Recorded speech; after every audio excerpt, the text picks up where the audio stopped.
and welcome to another edition of Dana Lynnette. I'm Dana Lynnette, and I'm so glad that you chose to stop by my channel. You are welcome here. So today I'm having a bit of a discussion time about all the drama. I mean, I don't know if I should say about the drama, maybe in regards to a lot of the drama that's going on in the nation, in America these days. So, number one, I have a statement that I want to make to Christians, to my brothers, my sisters in the Lord, people of faith. If that's not you, then that message is not for you. And then I may, depending on how long I talk, I don't want to make this video too long, get into my response. I've had people ask me, well, how do you feel about what's going on? What are your thoughts about the situations regarding the death of Mr. Floyd and other related events as of late, and the response to them? And so I'll touch on some of that possibly at the end. So I said I have a message for Christians. Man, it's a beautiful day out here. So I am a Christian. I've been a Christian most of my life. From the age of 13, I'm now 40. I love God, and my life and everything about it is based on the Word of God. And so if that's not your conviction, if that's not your flow, fine. You don't have to listen. You don't have to stay. Click off. I hope I didn't sound like shady. I didn't mean to say that in a shady way, but that's my worldview, and that's any opinion, any perspective of mine, any message of mine is going to come from that worldview. Okay, I am a child of God, a woman of God. I am a Christian. So the message that I have to Christians during this time is it is important to guard your heart. And I can't emphasize that enough. You must guard your heart. The Bible says to guard your heart with all diligence. That scripture is found in Proverbs chapter 4, verse 23. I looked it up actually in several translations. And there are a few that I want to read and listen to these words. The King James Version essentially says, "Keep thy heart with all diligence, for out of it are the issues of life." The CSB version says, "Guard your heart above all else, for it is the source of life." The GRV version reads, "Above all, be careful what you think, because your thoughts control your life." And the GW, which I think is God's Word edition, says, "Guard your heart more than anything else, because the source of your life flows from it." That's interesting. It says guard your heart. I was reaching like this, but guard your heart above anything else, for the source of your life flows from it. Think about that. It's a parallel in the natural. It's very true. Your organ, your heart organ, your blood is the source of your life. You lose your blood, you don't have enough, you're dead.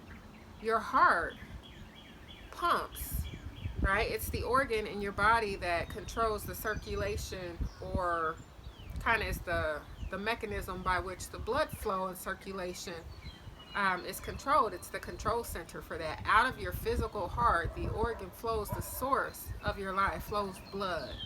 And you can liken that to spiritually. Your heart spiritually, out of it flows the very source, and as the other translations say, the issues of life. So the grave nature of guarding your heart is so important, and that essentially is my message. So the Bible says to guard your heart. So Dana, what are you talking about? The things that you see, that you hear, it's up to you what you're going to do with it. There are some things that we see and hear, we just don't receive it. We don't accept it as true. We don't embrace it. We let it roll off of our back like water off a duck's back. Did I say that right? And there are other things that we take in. You can take in and meditate on things that are toxic, and it's going to cause your cortisol levels, your stress level, your blood pressure to spike, and it's going to have a negative effect on your health and on your life and over your quality of life in general and your overall welfare and well-being. Um, there are things that you can take in and meditate on, such as the Word of God, that are going to produce life, joy, strength, peace, soundness of mind, uh, and a whole lot more. So, what do you want in your life? What do you want flowing in and out of your life? Okay? So, my message is that to Christians is that it's important not to let the pressure on the outside to become greater than the pressure that you have on the inside.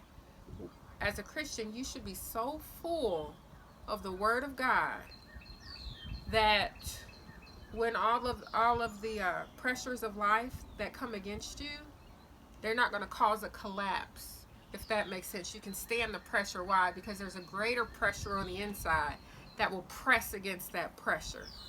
Now, with current events, there are a lot of messages coming to people. If you're a Black Christian in particular, there's a lot of messages. There are people who feel that you should be in an outrage. You should be absolutely upset, even to the point if you're rioting and looting, harming others, causing death, committing ridiculous crimes, that you're justified in it. I don't receive that. That's absurd. I'm a Christian, and nowhere in the Bible can I find that. But there can be pressure that you're supposed to be in an outrage. There's pressure that you should be joining certain movements or certain ideals. You get the picture. To each his own. But I am not going to allow the pressure that's on the outside dictate a response for me. That is not me.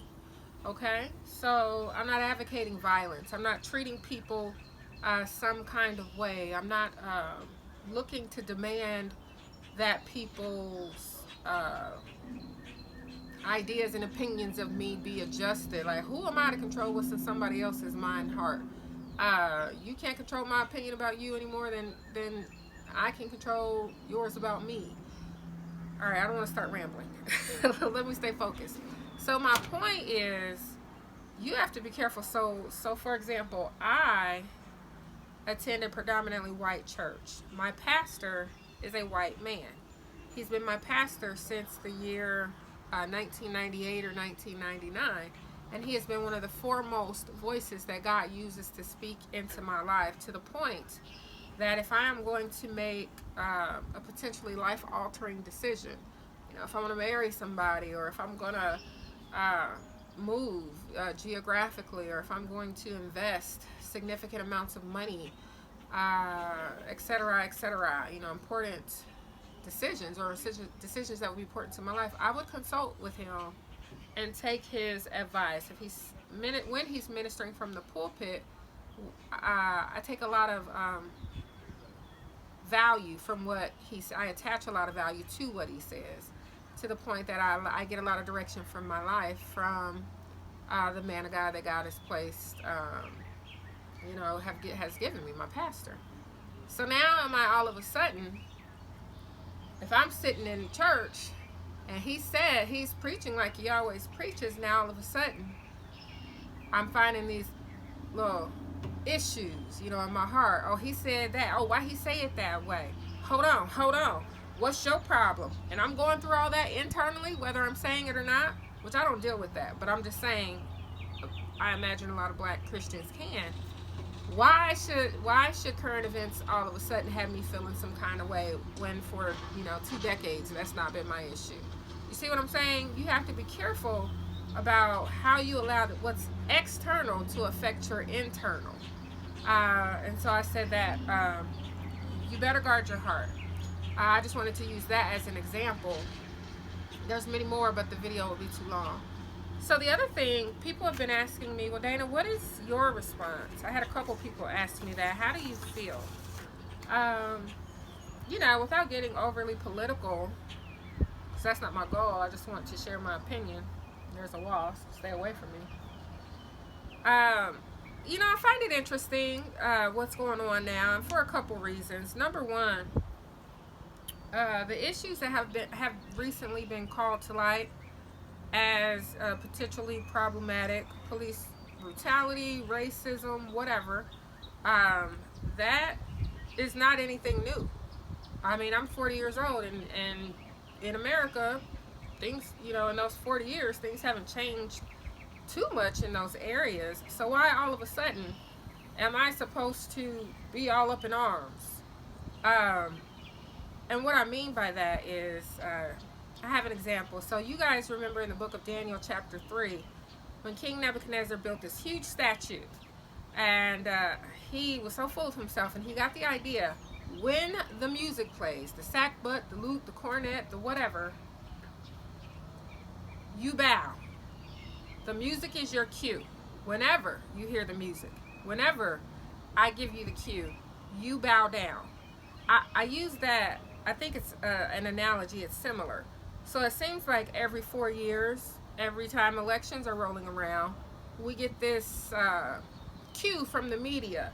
Okay, black community, we've given you your cue. You're supposed to be all up in arms now, all up in arms.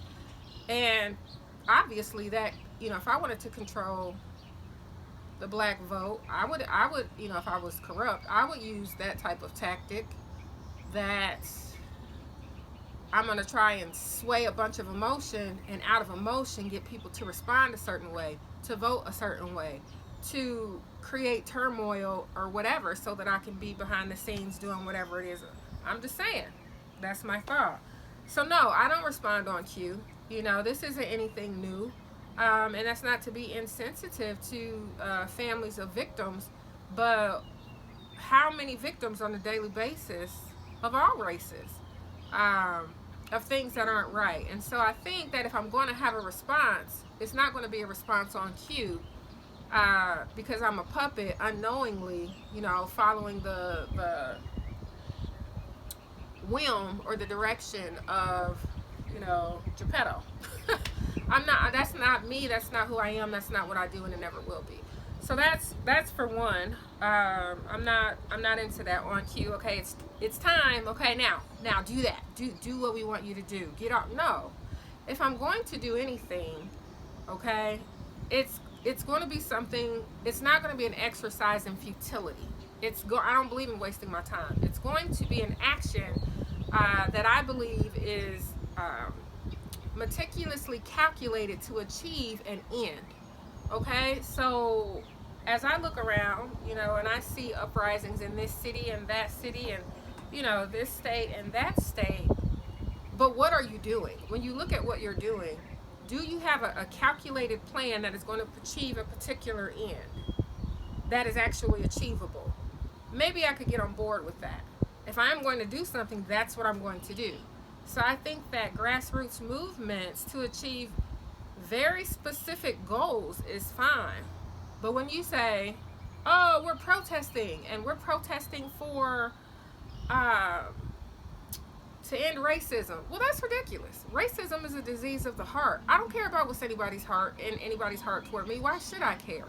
So when you look at the civil rights movement in America, I'm talking back in the 60s, when you had foremost leaders like the Reverend Dr. Martin Luther King. He was very specific in his methods to receive very specific goals, which were achieved. And it's not about what's in the moment you get into trying to regulate what's in someone's heart and mind. That is an exercise in futility. Okay, all you're doing is Geppetto. Okay, but with Dr. King, there were laws. You can't go to this particular restaurant or school or travel by certain means. Okay, those types of laws needed to end.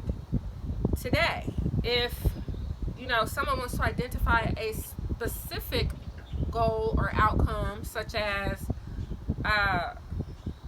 maybe a corrupt judicial system, being exposed and purged and seeing change in the execution of law. Well, that's a very specific end that is achievable. And if people want to get together at a grassroots level in their cities where they're seeing concerns and organize themselves in a way, as the example of Dr. King, that is not an exercise in futility. That is an appropriate response to a grave concern. That makes sense to me. I saw a clip by Lil Wayne talking about, and no, I don't listen to to his music or whatever, but he was talking about Uncle Bob, an officer who helped save a white officer who helped save his life when he was 12 years old. He shot himself in the chest, and the black people around were just jumping over him, trying to get to the guns and the drugs or whatever. He said Uncle Bob is the one who said, "What the heck are y'all doing? Do you not see this kid bleeding to death?" And got the kid to the hospital and would not leave him. Got Lil Wayne to the hospital when he was 12 and would not leave him until he was better. And so his point was what I'm saying about people responding on cue. You're all in your feelings, and because someone gave you a stimulus to evoke those feelings, and then you're responding on cue, you don't even recognize Geppetto and his strings. So I have a big problem with that, and I'm not going to do it. And so then you're looking at me, certain people looking at me like, oh, no response is not a good response. Oh, you don't care. Oh, you're not black or whatever. That doesn't even make any sense. I'm an independent individual. I always have been, I always will be. And so, no, I'm not into, like I said, responding on cue for that type of situation. Also, I'm very particular about who I join myself to. Yeah, I'm black, but before I'm black, I'm a Christian. And that's what matters to me. So I'm not joining with particular movements or particular people that I have no business being affiliated or associated with. What do you stand for? How, what are your actions? Is it something that glorifies God? If not, if it's contrary to God's word and how he acts, you know how Jesus said in the Bible when they came to him and they said, your mother and your brothers are outside and they want to talk to you. He didn't go. He said, my mother and my brother are the ones who do the will of God. So no, I'm not looking to hook myself up and connect myself up with movements or people or groups or organizations or whatever if the end goal is not, we're going to govern ourselves according to the word of God and glorify God. Not going to do it. Another thing, obvious, I don't have to say this, I think it's quite obvious. Rioting is not protesting. And protesting, needs to be very specific and have achievable outcomes. But if you are going to do protesting, not rioting, again, to what end? That's my question. Now, do you, boo, by all means, and I will do me. But someone asked, and so I thought I would share some of my thoughts. I don't engage in exercises in futility. If I haven't been doing anything, I'm not going to all of a sudden get up and start doing something on cue. And if I am seeing something, because there's a lot to see, that's not right, then I need to find a way that can actually make a difference and not be all of my feelings creating chaos. That's not who I am, and I don't believe in that. So, thank you for tuning in. If you have questions, leave a comment in the comment section. Again, my goal is not to downgrade or offend anyone, but I had a message for Christians, my brothers and sisters in the Lord, and you asked my thought on current events, and so there are some of my thoughts. Be sure to stay tuned in. I've got a Word Wednesday coming up and some other fun stuff, and I hope you'll subscribe, like, and share.